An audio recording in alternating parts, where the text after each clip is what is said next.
Good Tuesday morning, everybody. Isn't it a great day to talk about fantasy baseball? Yes, it is. And towards the end of the show, I had a fantasy football draft last night, a 14-team league. Oh, yeah.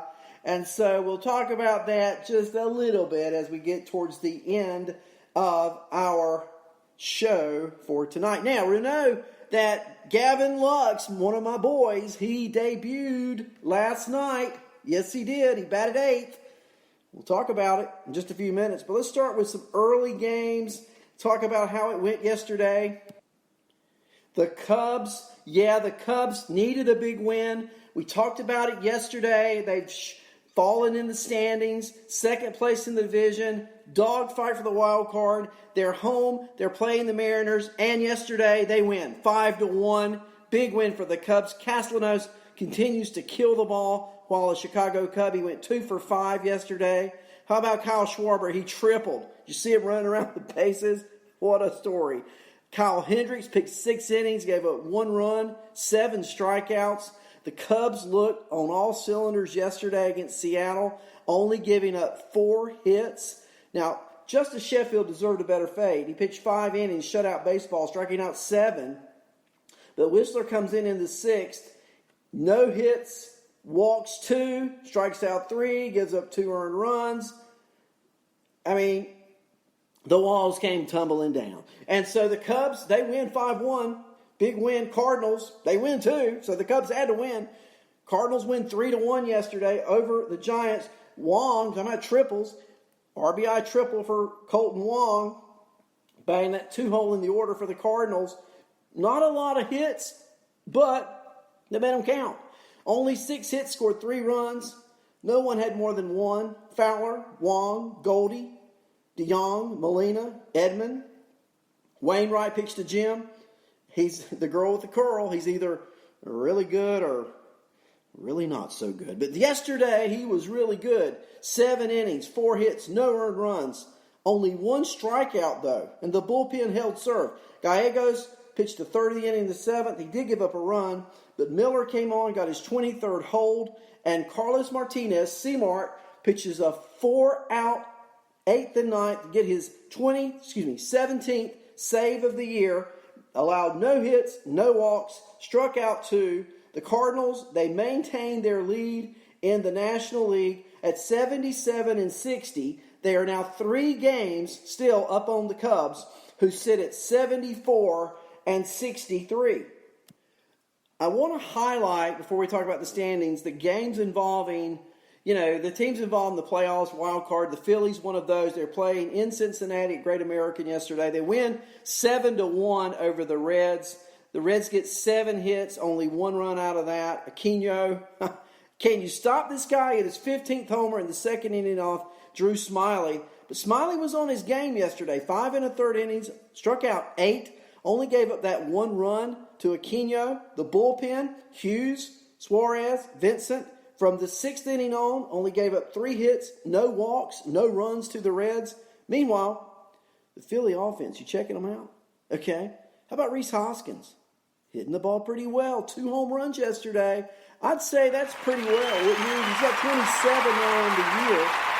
He's got 78 RBIs. And also yesterday, Scott Kingery homers. His 16th. And Kingery is one of Lenny's boys. Big home run yesterday, driving in 2 runs. Hitting in the 6th hole for the Phillies. 6 hits and 7 runs. That's getting the maximum for the minimum. They beat the Reds. They maintain, they hold serve, if you will, in that playoff race in the National League. If they had any thoughts of catching the Braves, well, they got to keep winning, because Atlanta playing Toronto at home yesterday, they beat the Blue Jays 6-3. And Acuna from the leadoff spot, Albies from the 2-hole, Freddie Freeman from the 3-hole, a combined, guess what? They won 6-3, but they only had 4 hits as a team. 0 for 10. Yeah, Acuna 0 for 4, Albies 0 for 2, Freeman 0 for 4. They struck out 4 times collectively. You don't see that very often out of Atlanta Braves, do you? Donaldson, 3 runs scored, 1 hit. Camargo, pinch hit, home run. His 6th of the year in the 8th inning. That was the breaker. Donaldson's came in the first in his 34th of the year. Dansby Swanson off the IL got 2 hits yesterday. And for Toronto, this guy, Bo Bichette, 1 for 3, just a hitting machine. And here's the question, chat room. Where does Bo Bichette, which round, say you're in a 12-team league, which round does Bo Bichette get drafted in next year? And irregardless of how many teams are in your league, in fantasy, which number shortstop is he in the draft? Do you draft him ahead of Tatis Jr.? Do you draft him ahead of Bogarts?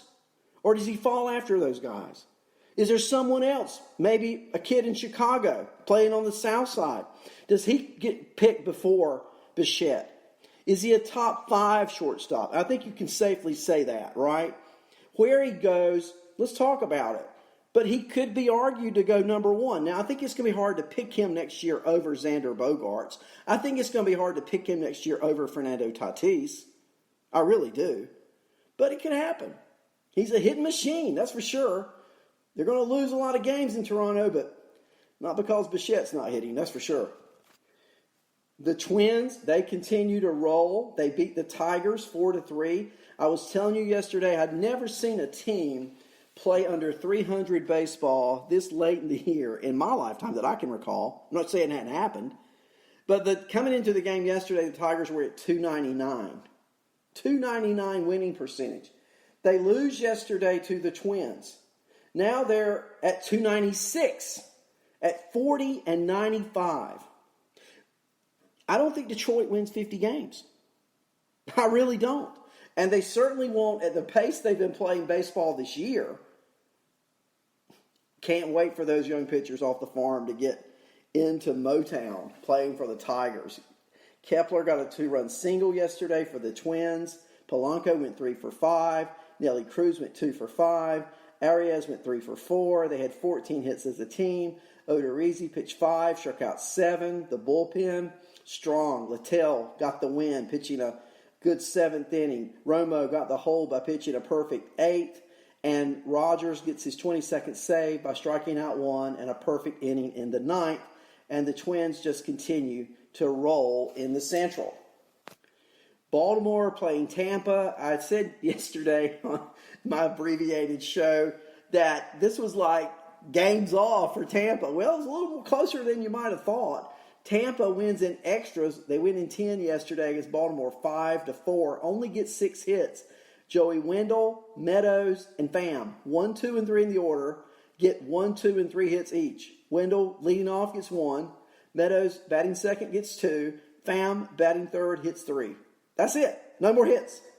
0 for 4, 0 for 4, 0 for 4, 0 for 4, 0 for 3, 0 for 1. The top 3 hitters go collectively 6 for 11. That's it. That's their offense. Pham doubled. Meadows homered, his 25th. Rays win. Yarborough goes 6, strikes out 4, gives up 4. Not quite as effective as he has been. Has the honeymoon worn off? We'll have to see. The Mets, they beat the Nats 7-6. Lenny posted a poll asking on, I think it was Twitter, wasn't it, Lenny? That talking about Noah Syndergaard. What kind of fantasy pitcher would he be next year? All right. Well, is yesterday an indication? Check out this line. 7 innings, 3 hits, no walks, no earned, 10 strikeouts for Thor. Met offense. Davis, 3 for 5. Boy, has he not been a find in fantasy. If you got J.D. Davis, you didn't draft him. You picked him up off waivers. That's what happened. Say what you want to. If you drafted him, you're an idiot. If you got him off waivers, you're a genius. Rivera went 2 for 3 out of the catcher position. Conforto, Alonso, McNeil, all 1 hits apiece. Panic hit his 21st double. McNeil his 17th homer. For the Nats, who have been on fire, winners of 9 now of 11. They were 9 out of 10 coming into the game. Turner went 2 for 4. Cabrera 1 for 4. They only had 5 hits. Big game today. Did you look at who's pitching for these teams today? Well, you want me to tell you? DeGrom at Scherzer. If you're playing daily fantasy, do you pick up any Washington bats or Met bats? I don't think so. Scherzer and DeGrom. That's baseball. That's must-see TV today from the nation's capital. Gotta watch that one. Gotta watch it. Let's talk about some more scores from yesterday before we get into some other things. Okay? So the D-backs played the Padres. 14 runs for Arizona. They annihilate the Padres. Rojas, 4 for 5. Ketel Marte, 2 for 5 with 4 RBIs. Escobar, 2 for 5. Christian Walker, 2 for 5. Almonte, 3 for 4. Ahmed, 2 for 5. Avila, 2 for 4. I'm getting worn out. Just looking at all the hits makes me tired. Imagine playing in the game. Woo! Arizona still with a fighting chance to make the wild card in the National League. Yeah. So let's take a look. How far are they behind? They're 4 games out of the wild card, with Washington losing, Arizona winning. 4 games out. Now they got to leapfrog Milwaukee. They got to leapfrog Philadelphia. They're basically tied with Milwaukee, okay? Not basically, they are tied with Milwaukee. So they got to leapfrog Milwaukee even they're tied, and they got to leapfrog Philadelphia, and they got to leapfrog the Cubs. Work to be done, but at least they're in the conversation on September 3rd, Tuesday morning, 10 o'clock on Arnie's Fantasy World of Sports. The Rangers, they just waxed my Yankees yesterday. That's all I can say. They absolutely waxed my Yankees. It was a game that was rain delayed. LeMahieu, Judge, and Torres go 0 for 11. The Yankees only get 6 hits. Only 2 extra base hits rather. Voit hit his 17th double. Sanchez his 11th. Obviously, they don't score. Shutout going on here. Tanaka went 6. Pretty good innings. 2 earned runs. Did give up a home run. Struck out 5. Cortez blew up. Gave up 4 runs in 2 innings. Lions not much better. 1 run in 2 innings. Ranger bats on fire yesterday. Chu, 2 hits. Andrus, 3 hits. Santana, 2 hits. And going down the stretch for fantasy, how many of you guys are digging the Rangers? Let's take a look at their schedule. And I like to look at Ranger games at home. Okay, so we know they played the Yankees yesterday. They play the Yankees today. They play them again tomorrow. Then Thursday through Sunday, they're in Baltimore taking on the Orioles. That sounds kind of tasty to me. Off Monday, then home, where they play Tampa, Oakland, They go to Houston, They go to Oakland, They have Boston at home and the Yankees at home to close out the season in games that won't matter to the Red Sox and games that could or could not matter to the Yankees. It's not that great a schedule going down the stretch if you want to play Ranger bats at home. Now, the thing is, if your playoffs have started and you're on a 2-week swing like I am, the series ending at home against Oakland on the 15th ends the first round of the playoffs. And I'm not real carried away with those home games against Tampa and Oakland. So if I'm holding Ranger players against Baltimore this weekend, I'm loving that. At Camden Yards, what's not to love? But after Sunday, I'm thinking about cutting some Rangers loose. I love looking at these schedules. Like if you look at Tampa's schedule, which is worth doing. Let's take a look at what's going on there with them for the next 4 weeks. Okay, so here's what we got. We got Tampa off Wednesday. Then they go to Toronto for 4. Tasty. The following week, they're off on Monday. Tuesday and Wednesday, as I just said, they're home against Texas on Tuesday, Wednesday, and Thursday. Then they're home against the Angels. Here's where I hate it. Championship week, out of 14 games, 3 off days. 3. They're off on Monday the 16th. They're off on the 19th. They play the Dodgers in between. I don't like that matchup at all. Then they are home against the Red Sox and Yankees. I do like those matchups.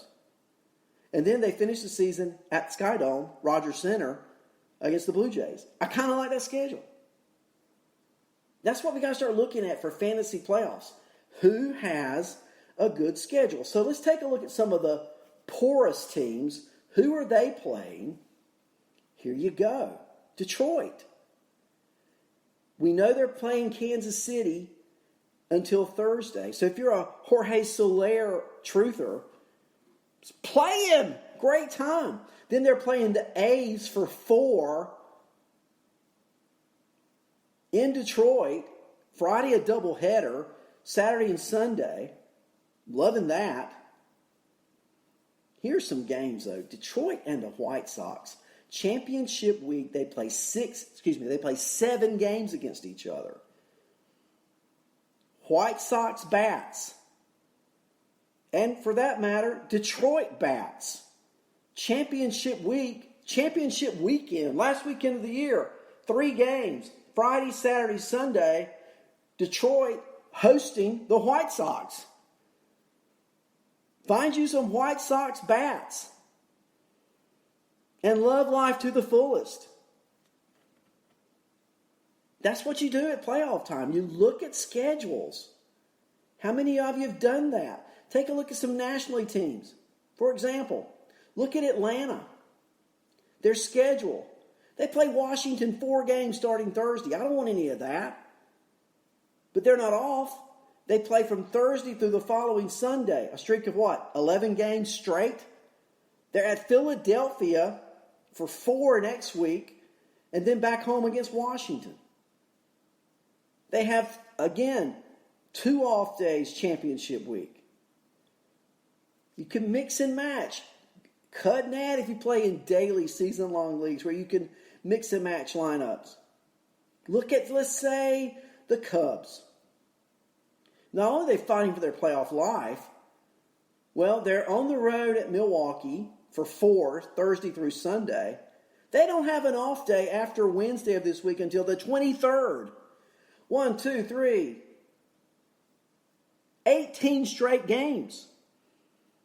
If you can find some Cubs, they're playing Milwaukee, San Diego, Pittsburgh, Cincinnati, and then they're home to St. Louis for 4, the 19th through the 22nd, and then the following weekend at St. Louis for 3. So within the last 2 weeks of the season, they got 7 games with the Cardinals. Oh, don't you love baseball? Because that's what's going to determine the National League Central. Those 7 games. Whoever's ahead or behind, can you imagine going into one of the other parts and sweeping? What that's going to do to the standings, the drama, the tension, fandom, bedlam, Cubs, Cardinals. Probably the most relevant, huge rivalry going on this time of the season, because Yankee Red Sox games don't matter. They don't matter. Cubs, Cardinals games do. Huge rivalries there, folks. And let's take a look maybe at one more team, just for fun. How about the Oakland A's? Who are they playing?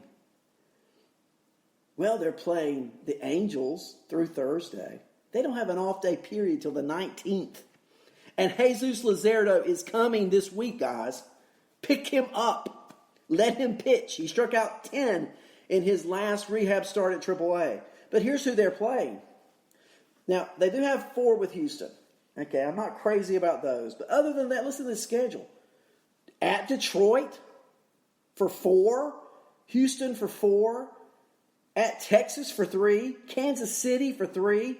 Home against Texas. 2 with the Angels.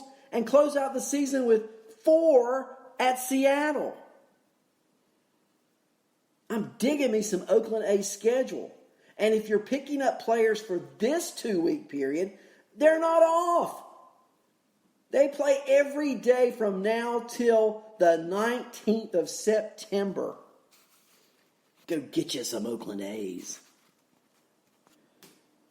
Now, let's talk about a pitcher who, since he got to Houston has Garrett Cole just not been Mr. Incredible.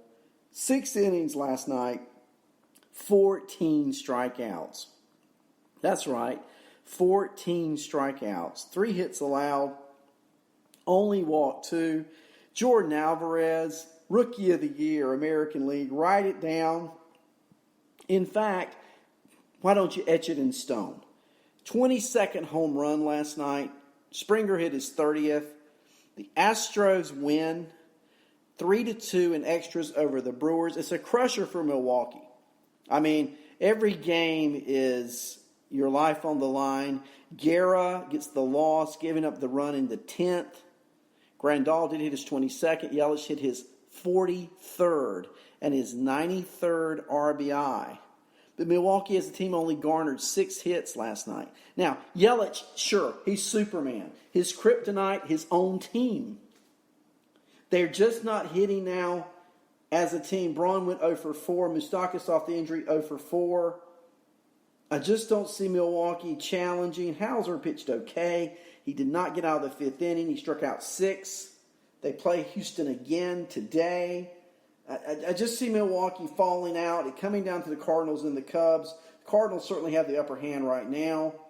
And so that's kind of where we are in those games. Now, later on last night, the Dodgers were taking on the Rockies. Final score really doesn't matter. You know, this game, the first 3 innings alone between the two teams,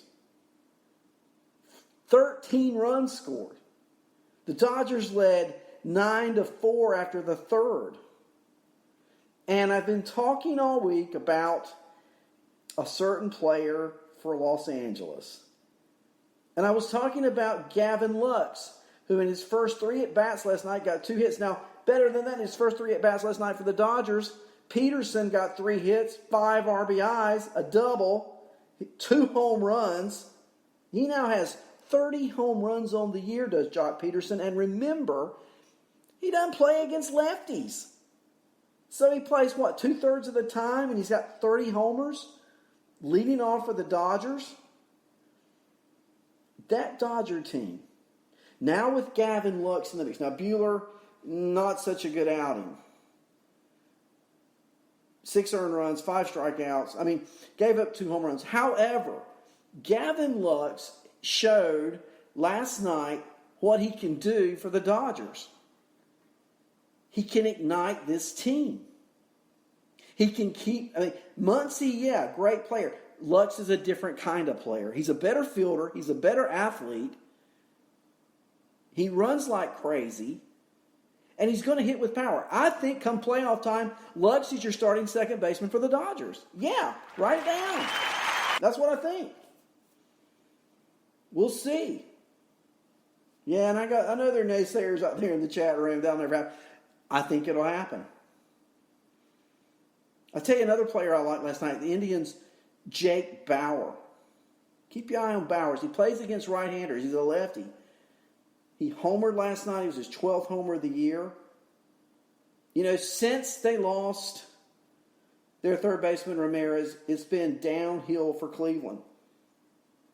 They played the White Sox. Those are games they got to win. And they did. They win last night.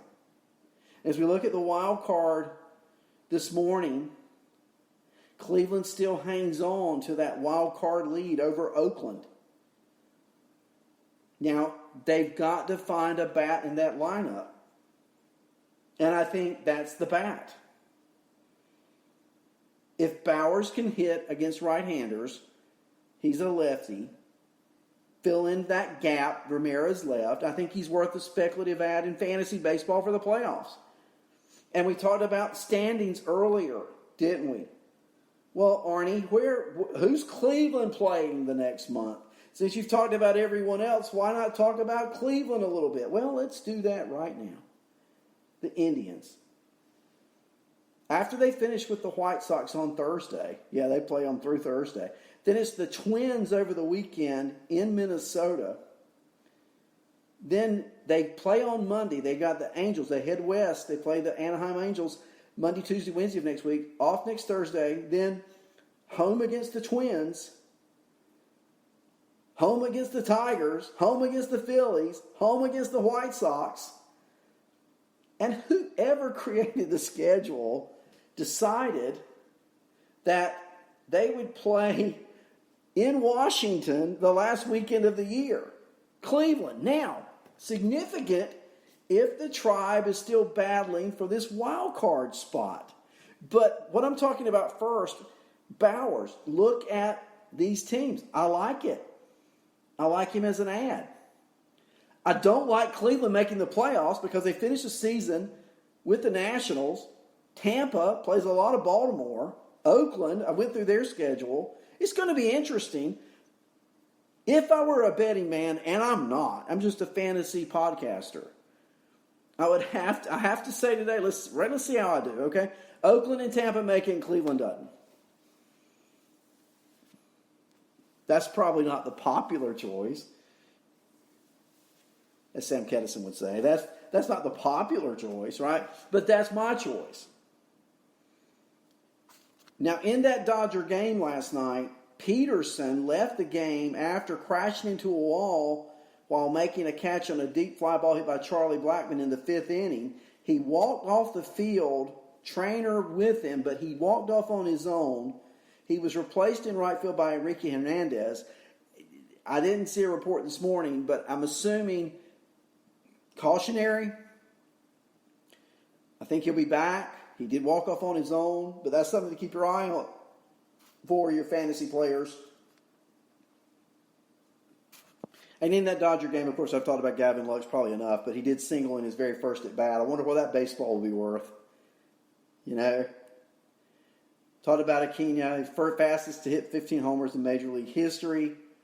Just some of the highlights from last night's games.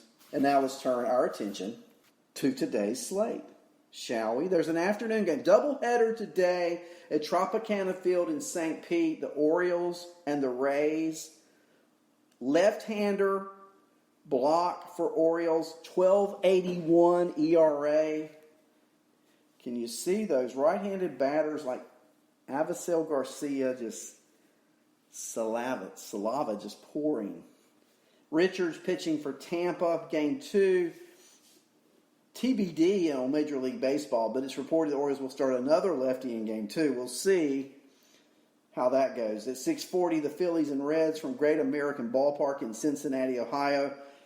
Vince Velasquez for the Phillies, Sims for the Reds. 7:05, Mets and Nats. I've already talked about it, DeGrom and Scherzer. Marlins at PNC in Pittsburgh. Alcantara for the Marlins. Keller coming off a rickety start. Pitching tonight for Pittsburgh. He's 1-3 with an 8.62 ERA. Rangers, Yankees from the Bronx, 6:35. Gerardo for Texas. Big Maple. Yeah, let's hear for Big Maple. And Paxton for the Yankees. He's 11-6. Pitched really good his last outing. We'll see if it rolls on tonight. The Twins at Fenway Park in Boston taking on the Red Sox. Dom Back for Minnesota. Rick Porcello for Boston. White Sox in Progressive Field in Cleveland. Dylan Cease. Not the rookie campaign he had hoped for. Clevenger for Cleveland, barring injury, the season he's looked for statistically. That's at 7:10. Blue Jays, SunTrust Park in Atlanta. Wilmer Font going up against Foltowicz for Atlanta. The Astros are at Miller Park in Milwaukee. These are must-win games for Milwaukee. And Houston trying to finish with the best record in the American League so they can have home field advantage throughout at least the American League, if not all Major League Baseball playoffs, including the World Series. Zach Greinke and Jordan Lyles from Miller Park in Milwaukee at 7:40. From Busch Stadium in St. Louis, Rodriguez for the Giants. Flaherty pitching really good in the second half for St. Louis. And I really like Flaherty's numbers here in the second half. You know, you look at St. Louis's two really good starting pitchers. Now, I told you yesterday they got a great outing from, today, a great outing from Wainwright. I'll say yesterday. Yes, it is yesterday. They got a great outing from Adam Wainwright yesterday. Today it's Flaherty. Dakota Hudson's been pitching out of sight. I want to go back and look at Flaherty during the month of August. He had 6 starts. Let's start August 1 against Chicago. 7 innings, 1 hit, no earned runs, 9 strikeouts. August 7 at LA. This is not chopped liver, guys. 7 innings, 4 hits, no earned, 10 strikeouts. August 13th at Kansas City, a little lightweight, but here you go. 7 innings, 3 hits, no earned runs, 7 strikeouts. That's 21 innings so far. I'll tell you, he had 38 innings pitched in August. He only gave up 3 earned runs. Let's just cut to the chase. 38 innings pitched in August, 3 earned runs, an ERA less than 1. Flaherty got to be pitcher of the month in the National League. And if he's not, at least consider an argument. It's not much of one because Flaherty's numbers are better. But Dakota Hudson over his last 4 starts, throwing in excess of 26 innings, only 4 earned runs. 3 of those starts, no earned runs at all. This is why St. Louis has taken over first place. It's not those vaunted bats, it's those stellar arms. Wainwright, Hudson, Flaherty. And Flaherty goes today, as I just said, against the Giants at home. Sounds tasty. Sounds like if you're a DFS player, go add Jack Flaherty to your team because you want him pitching on your fantasy team if you're playing daily today against the Giants at home. I'm playing in a year-long league playoffs, and my opponent has Flaherty going. I had Flaherty earlier in the year when he was horrible. I traded him. Of course, you wish you hadn't. But at the time, he was pitching horribly. Up until the All-Star break, he was at best mediocre. But since the All-Star break, and particularly in the month of August, who's better than Flaherty in the National League? Tell me. Mariners, I can't get it out. Mariners are at Chicago to play the Cubs at Wrigley Field. King Felix, John Lester, enough said, 8:05. Tigers at Royals. Combined, they won 89 games. Norris for Detroit, he's 3-11. Montgomery for Kansas City, he's 3-7. 2 left-handers. Man, I love Jorge Soler today in daily fantasy against Norris. You've got to go get Jorge Soler if he's available in season long, but in daily, you definitely have to put him on your team. Padres, D-backs, Chase Field, Phoenix, Bolanos for San Diego, Kelly for Arizona. Angels at Athletics from the Oakland Coliseum in Oakland, California. Barrios for the Angels, Mike Fiers for Oakland. And then finally, 10-10, Rockies-Dodgers from Dodger Stadium in Los Angeles, California. Chichi Gonzalez for Colorado, 0-6 with an 8.07 ERA. Load you up on some Dodger left-handed bats in that one. Maybe Jock Peterson will play. Look for a story on that before you set your lineup. And Urias, off the 20-day suspension, starts tonight for the Dodgers against Colorado. A few tidbits here. Luis Severino for the Yankees. He threw 33 pitches in a minor league rehab start Sunday. So I'm going back a couple of days. For AAA Scranton, allowing 2 runs and striking out 2 in an inning of work. He then threw another 12 pitches in the bullpen. Aaron Boone said he was good, quoting, saw him this morning. It was kind of like the first spring training game. He said he felt good. I would put it akin to a first spring training game. So, that said, he then went on to say it was a good step. Maybe next time out we get him to 3 innings and go from there. So, I've told you throughout, he's going to be a starter come playoff time. Now, for fantasy purposes, we could care less about the playoffs, right? But as he continues to throw, I think he's probably 3 weeks away from that, which is the end of the regular season. The question is, how soon do they call him up to New York? Is he fantasy relevant at all this year? I think he's reality relevant come playoff time for New York.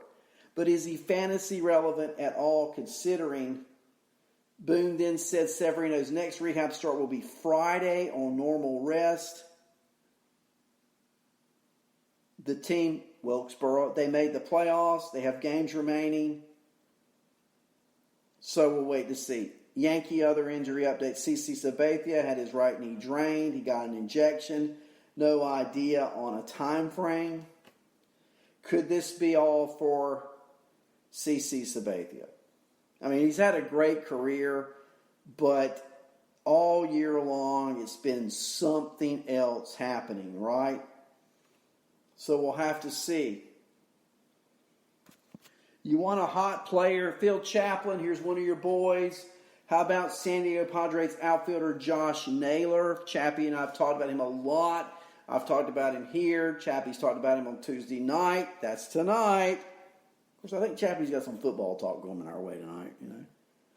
But here we go. Naylor went 1 for 4, 2 runs, RBI on Monday against the Diamondbacks. He's had hits in 7 of 8 games and hitting .370 over those 8 games. Since trading Franmil Reyes, it's been a lot more time for Naylor. That's probably why they traded Reyes. They knew Naylor could play because they listened to our show here on Lenny Melnick Fantasy Sports and knew I was talking about how good Naylor was going to be. So the Padres decided, let's listen to Arnie, let's trade Franmil Reyes, and let's let Naylor play every day. His latest surge, his average is now .259. He's got 7 homers, 53 runs plus RBI over 206 plate appearances. Could be a good ad in fantasy going down the stretch.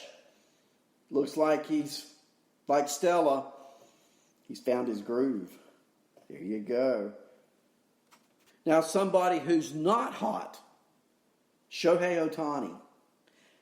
3 for 25, that's a 120 average. As we get into September, that's what he's done over his last 25 at-bats. He slugged .571 the first half.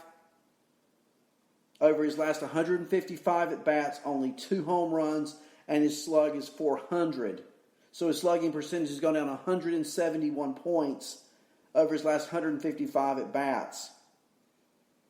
Now, will he break out of a slump? I don't know. What's he doing for you if you have him in fantasy? Is he on your bench if you're in the playoffs? Probably should be until he breaks out. So there are 2 players going in opposite directions. Josh Naylor, the arrow pointed up. Shohei Ohtani, the arrow pointed down. How about Luis Arias for the Twins? Okay. This is an interesting study here. He's 22 years old. He's hitting .340 this year. He got his 13th double yesterday. He went 3 for 4. .340 average. Now, only 3 homers, only 22 RBIs, but that's a great average. And if you're looking at help in the batting average department, going down the stretch for fantasy, you could do worse. And Max Kepler, not a great average, but 90 RBIs already this year. Taylor Rogers has 22 saves. Just saying, these are guys, if you have needs in fantasy, maybe out there on a wire, may want to take a look as we go forward. So tonight at 6, I will be on with my show. Be ready. We'll probably talk a little fantasy football. I told you I had a fantasy football draft Monday night. I want to give you a little update on that. I told you we sort of closed the show with that. And we'll be talking some fantasy football tonight. I will at 6. Chappie will at 7. And the plan is to have the 2 superheroes together at 9 o'clock tonight. So you want to be tuned in for that. Here we go. Here's my fantasy draft. 14-team league, okay? Half-point PPR. Remember, I said 14-team league. Here's my lineup. Not my draft order. I have quarterbacks. Yeah, I do. Tom Brady, Kirk Cousins, and I even drafted Kyler Murray. So I have 3 quarterbacks. Don't need probably but 2. It's a 1-quarterback league, but taking a chance on Murray, so I back him up with Cousins. And he plays Atlanta week 1. I'm going to talk more about this tonight. Why don't we do that? Atlanta gave up more fantasy points to quarterbacks last year than any team. Those are my 3 quarterbacks. Wide receivers, Antonio Brown. Hope he finds the helmet. Mike Williams for the Los Angeles Chargers. Cooper Kupp for the Los Angeles Rams. and Deebo Samuel. Yeah, baby. Deebo Samuel for the San Francisco 49ers. And finally, that's my last pick. All the potential high risers were gone. I took Randall Cobb. He's a safety catch. It's a wide receiver, 2 wide receiver league, and then a flex position, which can include a tight end, wide receiver, or running back. And I want to get to my running backs because here's the steal of the draft. You ready? So I picked Mixon for Cincinnati. I picked Le'Veon Bell for the Jets.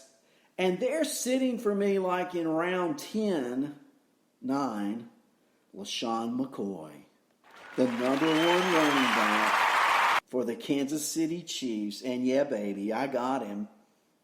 I then go, and I don't know if I'm pronouncing this correct or not. I then go and draft Ogunbowale, whatever his name is. But he's really impressed with Tampa Bay. And their running back situation has always been pitiful. He's also a pass-catching back. So I figure he was my next to last pick. Take a flyer, right? Tight end. This is always a tough position. I went with Jared Cook. He's in New Orleans now. I went with him.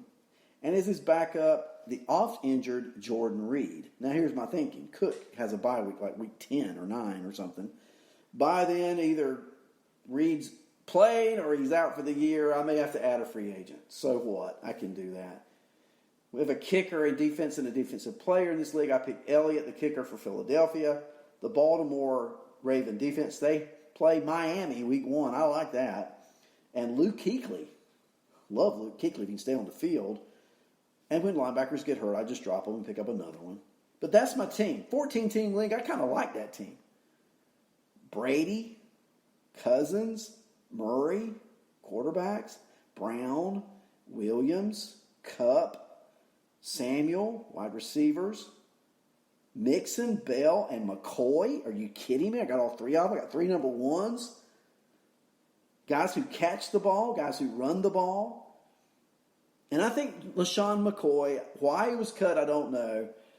But I think LaShawn McCoy could have quite the season in Kansas City this year.